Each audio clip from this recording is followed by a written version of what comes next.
Olá, gente, tudo bem com vocês? Vanessa Rudnick passando aqui para a gente conversar um pouquinho sobre o tema dessa nossa segunda web que está muito legal.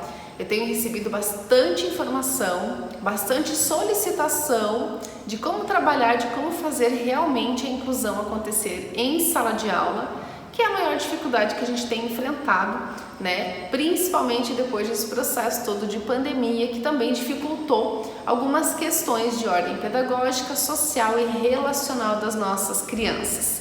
Então, você que não assistiu o nosso primeiro episódio da nossa segunda websérie Inclusão, assista lá nas nossas redes sociais e no nosso canal no YouTube.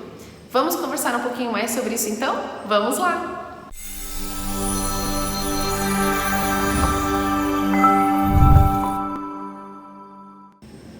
Gente, então, falando de inclusão, nós conversamos um pouquinho no nosso primeiro episódio sobre o que é a inclusão e como associar esse olhar diferenciado à palavra diversidade, que é um movimento que nós temos que fazer nesses ambientes escolares, clínicos, sociais, porque nós temos que entender que nem todo mundo aprende da mesma forma, que nem todo mundo tem o mesmo ritmo de aprendizagem, mas que não necessariamente nós precisamos de um diagnóstico, nós precisamos de um laudo, nós precisamos de um movimento diferente para incluir, porque todos têm direito à inclusão, inclusive crianças e adolescentes típicos, né?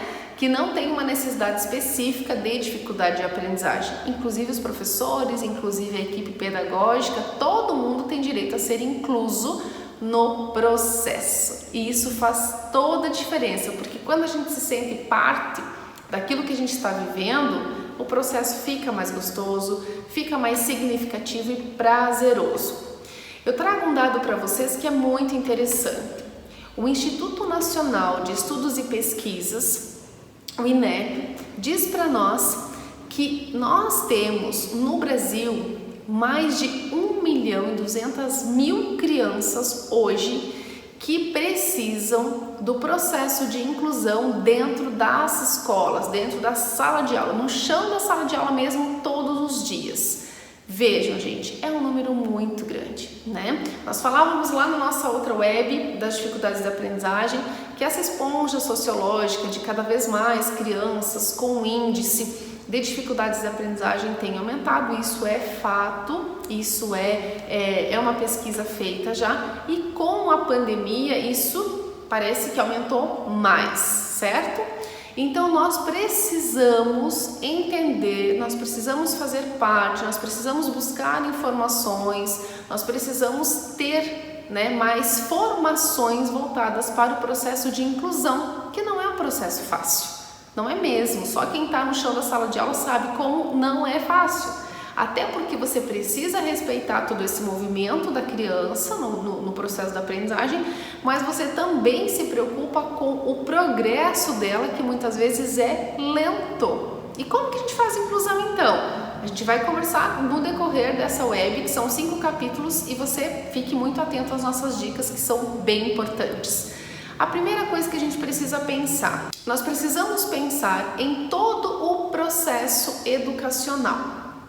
Que processo é esse? Não basta a gente falar em adaptação curricular se a gente não formou esses professores para fazer adaptação curricular. Ah, mas isso é uma coisa muito simples de fazer. Mas como que eu faço uma adaptação curricular sem entender a necessidade da criança? Como é que eu faço uma adaptação de avaliação, uma adaptação de ambiente, uma adaptação de instrumento, de estratégia, de planejamento, se eu tenho 30 crianças numa sala de aula e eu tenho que dar conta de atender essas 30 crianças? Aí vem o prejuízo pedagógico. E aí muitas vezes há os alunos típicos que não exigem uma demanda ao nosso olhar, ao olhar da sociedade, não exigem uma demanda específica de aprendizagem, acabam sendo prejudicados também. Por isso que eu vou repetir muito nesses vídeos que a inclusão é para todos. Todos precisam estar inclusos porque é um direito de todos. Então, primeira coisa que a gente precisa pensar, formação continuada de professores. Para a inclusão acontecer, os professores têm que saber como é que faz inclusão. Segundo movimento, métodos de aprendizagem, metodologia de aprendizagem. Como é que eu faço um planejamento? Como é que eu vou pegar o meu planejamento, seja ele semanal, seja ele mensal, seja ele quinzenal? Como é que eu vou pegar o meu planejamento e fazer o processo inclusivo atendendo a necessidade, que não é uma, muitas vezes são várias necessidades dentro do ambiente escolar. Então, tudo isso eu preciso perceber. Outro movimento que eu preciso saber quais critérios eu preciso dar conta e dentro desses critérios o que eu vou precisar adaptar para atender a necessidade daquelas crianças. Então, todo esse movimento inclusivo exige trabalho, exige esforço, mas antes de mais nada, eu preciso saber do que eu estou fazendo, eu preciso saber o que eu estou falando, gente.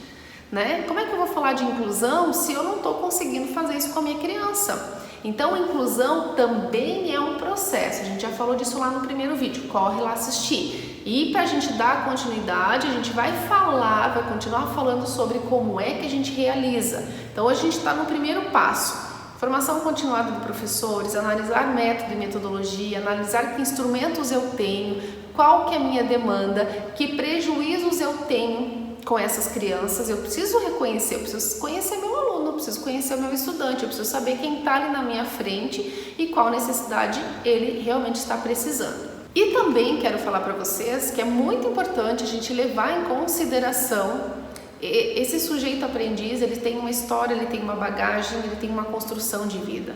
A inclusão também se constrói. A cada dia ele pode nos mostrar uma nova necessidade, uma nova condição. A cada movimento que ele faça, ele nos mostra uma nova condição do aprender. Que condição é essa? Então, o mínimo de conhecimento sobre os processos cognitivos e de aprendizagem eu preciso ter para fazer inclusão.